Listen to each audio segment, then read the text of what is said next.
നമ്മൾ മുന്നേ discuss ചെയ്തതിലുള്ള date എന്ന് പറഞ്ഞൊരു അല്ലേ സ്ട്രക്ചർ നമ്മൾ ക്രിയേറ്റ് ചെയ്തിട്ടുണ്ടായി. അപ്പോൾ അതിനൊരു വാരിയബിൾ ക്രിയേറ്റ് ചെയ്തിട്ടുണ്ടായി today dot DD equal to 10 എന്ന് കൊടുത്തു കഴിഞ്ഞാൽ ആ DD ഡേ എന്ന് പറയുന്നത് 10 ആയിട്ട് മാറും. 10 എന്ന് പറയുന്ന വാല്യൂ നമ്മൾ കൊടുക്കാൻ പറ്റും. അതുപോലെ ഇവിടെ കൊടുത്തിട്ടുണ്ട് strcpy of ADM date dot month June അല്ലേ. അതെന്താ ADM ഡേറ്റ് എന്ന് പറയുന്ന ഒരു വാരിയബിൾ വെച്ചിട്ട് നമ്മളൊരു സ്ട്രക്ചർ ക്രിയേറ്റ് ചെയ്തിട്ടുണ്ടെങ്കിൽ അതിൻ്റെ ഉള്ളിലൊരു എലമെൻ്റ് ഉണ്ട് മന്ത്.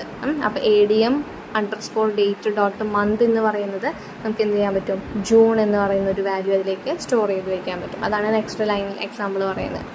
നെക്സ്റ്റ് സീൻ എന്ന് പറഞ്ഞിട്ട് നമ്മൾ S1 ഡോട്ട് ADMNO എന്ന് പറഞ്ഞിട്ടുണ്ട്. അപ്പോൾ എന്താ ചെയ്യുക, S1 എന്ന് പറയുന്ന ഒരു സ്ട്രക്ചറിൻ്റെ വാരിയബിളാണ് അല്ലേ. ഡോട്ട് ADMNO എന്ന് പറയുന്നത് ആ സ്ട്രക്ചറിൻ്റെ ഉള്ളിലുള്ള ഒരു എലമെൻ്റ് ആണ്. അപ്പോൾ സി എന്ന് പറഞ്ഞിട്ട് നമ്മൾ എഴുതാണെന്നുണ്ടെങ്കിൽ എന്താ ചെയ്യുക, S1 ഡോട്ട് ADMNO എന്ന് പറഞ്ഞു കഴിഞ്ഞാൽ ADMNO എന്ന് പറയുന്ന അഡ്മിഷൻ നമ്പർ എന്ന് പറയുന്ന ആ ഒരു ഫീൽഡിലേക്ക് നമുക്ക് എന്ത് ചെയ്യാൻ പറ്റും, ഒരു അഡ്മിഷൻ നമ്പർ ഇൻപുട്ടായിട്ട് കൊടുക്കാനായിട്ട് പറ്റും. അപ്പോൾ അതാണ് ആ ലൈൻ സൂചിപ്പിക്കുന്നത്. നെക്സ്റ്റ് ഒരു പ്രിൻറ്റിങ് സ്റ്റേറ്റ്മെൻറ്റ് തന്നിട്ടുണ്ട്. C C1 dot real plus C2 dot real.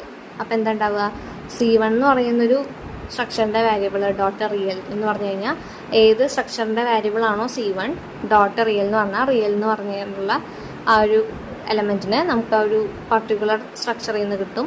Plus C2 dot real എന്ന് പറഞ്ഞു കഴിഞ്ഞാൽ ആ ഒരു വാരിയബിൾ ഉള്ള ഒരു സ്ട്രക്ചറിൻ്റെ ഉള്ളിലുള്ള റിയൽ എന്ന് പറയുന്ന എലമെൻറ്റ് നമുക്ക് കിട്ടും. അപ്പോൾ റിയൽ 1 റിയൽ 2 നമ്മൾ എന്ത് ചെയ്യുന്നു, പ്ലസ് ചെയ്യുന്നു. അത് നമുക്ക് ഔട്ട്പുട്ടായിട്ട് വരും. അപ്പോൾ ഇങ്ങനെയാണ് നമ്മൾ എന്ത് ചെയ്യുന്നത്, ഒരു സ്ട്രക്ചറിൻ്റെ ഉള്ളിലുള്ള എലമെൻറ്റ്സിനെ നമ്മൾ ആക്സസ് ചെയ്യുക. ഒരു സ്ട്രക്ചർ ഉണ്ട്, അതിനുള്ള എലമെൻറ്റ് നമുക്ക് പ്രിൻറ്റ് ചെയ്യാനോ ഡിസ്പ്ലേ ചെയ്യാനോ ഇൻപുട്ട് ചെയ്യാനോ അല്ലെങ്കിൽ ഏതെങ്കിലും ഒരു ഓപ്പറേഷന് വേണ്ടിയിട്ടോ കോപ്പി ചെയ്യാനോ എന്ത് വേണ്ടിയിട്ടാണെങ്കിലും ഏതെങ്കിലും ഒരു എലമെൻറ്റ് നമ്മൾ എടുക്കുന്നുണ്ടെന്നുണ്ടെങ്കിൽ ആ സ്ട്രക്ചറിൻ്റെ വാരിയബിൾ വിളിക്കുക, ഡോട്ട് എന്ന് പറയുക.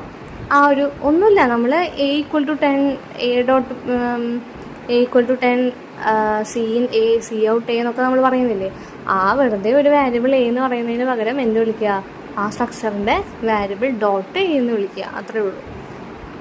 അപ്പോൾ ഇങ്ങനെയാണ് നമ്മൾ എന്ത് ചെയ്യുന്നത്, ഒരു സ്ട്രക്ചർ എലമെൻസിനെ ആക്സസ് ചെയ്യുന്നത്. ഇവിടെ വേറൊരു എക്സാമ്പിൾ തന്നിട്ടുണ്ട്. 2 സ്ട്രക്ചേഴ്സ് തന്നിട്ടുണ്ട്. ഒന്നാമത്തെ സ്ട്രക്ട് ടെസ്റ്റ്1 ആണ് സ്ട്രക്ചറിൻ്റെ പേര്. അതിൻ്റെ ഉള്ളിൽ ഇൻറ്റ് A ഉണ്ട്, ഫ്ലോട്ട് B ഉണ്ട്. ആ സ്ട്രക്ചറിനോട് വാരിയബിൾ ഡിക്ലെയർ ചെയ്തിട്ടുണ്ട്. T1 ഈക്വൽ ടു കേളി ബ്രാക്കറ്റിൽ 3,2.5 എന്ന് കൊടുത്തിട്ടുണ്ട്.